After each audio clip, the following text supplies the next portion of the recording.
Don't pay for cheap, they pay for change.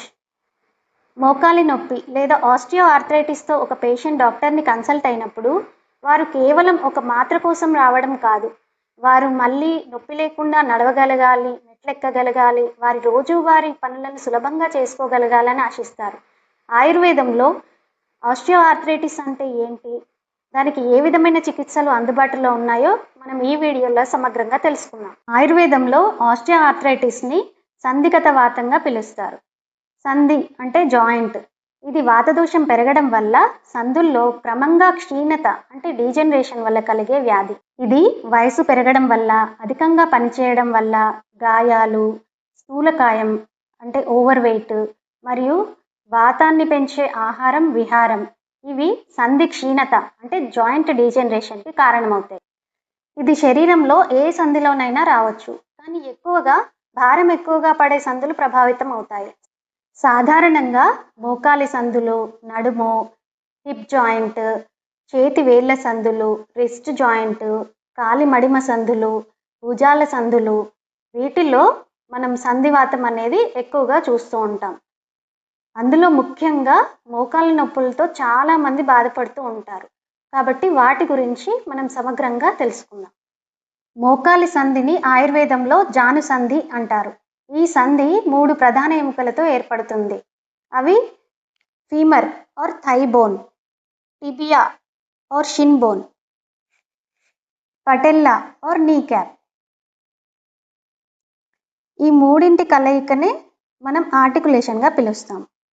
ఈ ఎముకల చివరిలో ఆర్టికులర్ కార్టిలేజ్, మృదులాస్థి, ఒక సాఫ్ట్ టిష్యూ ఉంటుంది. అది నడిచేటప్పుడు ఈ జాయింట్ అనేది మూమెంట్ అవుతూ ఉంటుంది. ఆ మూమెంట్లో ఈ ఎముకలు అనేవి నేరుగా రాసుకోకుండా రక్షిస్తుంది. ఇది ఎముకల మధ్యన ఘర్షణ అంటే ఫ్రిక్షన్ని తగ్గిస్తుంది. ఈ 2 ఎముకల మధ్యలో ఒక సి షేప్డ్ కార్టిలేజ్ ఉంటుంది, అదే మెనిస్కస్ అంటాం. అది ఒక కుషన్ లాగా పనిచేసి ఈ సంధికి ఒక స్థిరత్వాన్ని ఇస్తుంది మరియు నడిచేటప్పుడు, మెట్లెక్కేటప్పుడు ఒక షాక్ అబ్జార్బర్ లాగా కూడా పనిచేస్తుంది. ఈ నీ జాయింట్ చుట్టూ ఉండే మజిల్స్ మరియు టెండాన్స్ అంటే మజిల్ని బోన్ని కలిపే ఒక స్ట్రాంగ్ ఫైబ్రస్ టిష్యూని మనం టెండాన్ అంటాం. అలాగే లిగమెంట్స్ అంటే బోన్ని కలిపే ఒక స్ట్రాంగ్ ఫైబ్రస్ టిష్యూని మనం లిగమెంట్ అంటాం. ఈ quadriceps muscle, quadriceps tendon, patella tendon, lateral collateral ligament, median collateral ligament, ఈ విధంగా ఈ జాయింట్ చుట్టూ ఉండే మజిల్స్, టెండాన్స్ అండ్ లిగమెంట్స్ ఈ జాయింట్ మూమెంట్ని కంట్రోల్లో ఉంచుతాయి అన్నమాట. సంధి మధ్యలో ఒక ప్రత్యేకమైన ద్రవ పదార్థం ఉంటుంది, దీన్నే సైనోవియల్ ఫ్లూయిడ్ అంటాము. ఆయుర్వేదంలో దీన్ని శ్లేషక కఫం అంటాము.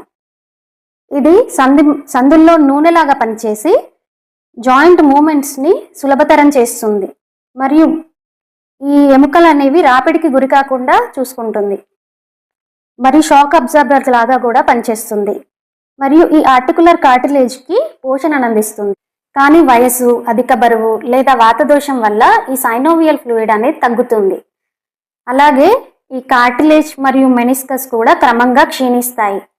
దీనివల్ల ఎముకలకు మధ్యన ఘర్షణ పెరుగుతుంది. దీన్ని ఆయుర్వేదంలో సంధిగత వాతం అంటారు. ఈ పరిస్థితిలో సాధారణంగా మోకాళ్ళ నొప్పి, బిగిసిపట్టినట్టు అనిపించడము, మెట్లెక్కడంలో ఇబ్బంది మరియు నడిచేటప్పుడు శబ్దం రావడం వంటి లక్షణాలు కనిపిస్తాయి.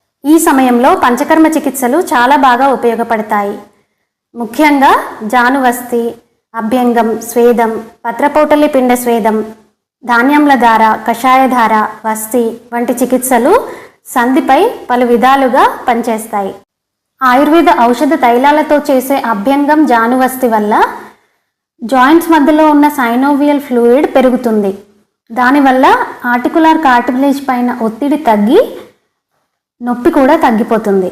తర్వాత స్వేదనం వల్ల సంధి చుట్టూ బిగుసుకుపోయి ఉన్న కండరాలు మరియు స్నాయువులు సడలిపోతాయి, రక్త ప్రసరణ పెరుగుతుంది. దానివల్ల పోషకాలు అనేవి సంధి భాగానికి సులభంగా చేరుతాయి. అలాగే వస్తి, ఎనిమాథెరపీ, ఇది వాతదోషాన్ని నియంత్రించడంలో ముఖ్యమైన చికిత్స. వాతం తగ్గడం వల్ల మోకాళ్ళలో నొప్పి, బిగుతుగా అనిపించడం, నడవడం కష్టంగా అనిపించడం ఈ లక్షణాల నుండి తగ్గిపోతాయి.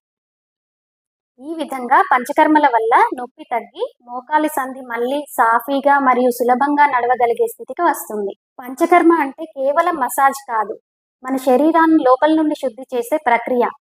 అందుకే ప్రజలు చౌకైన చికిత్స కోసం కాదు, తమ ఆరోగ్యంలో నిజమైన మార్పు కోసం పంచకర్మ చికిత్స తీసుకుంటారు.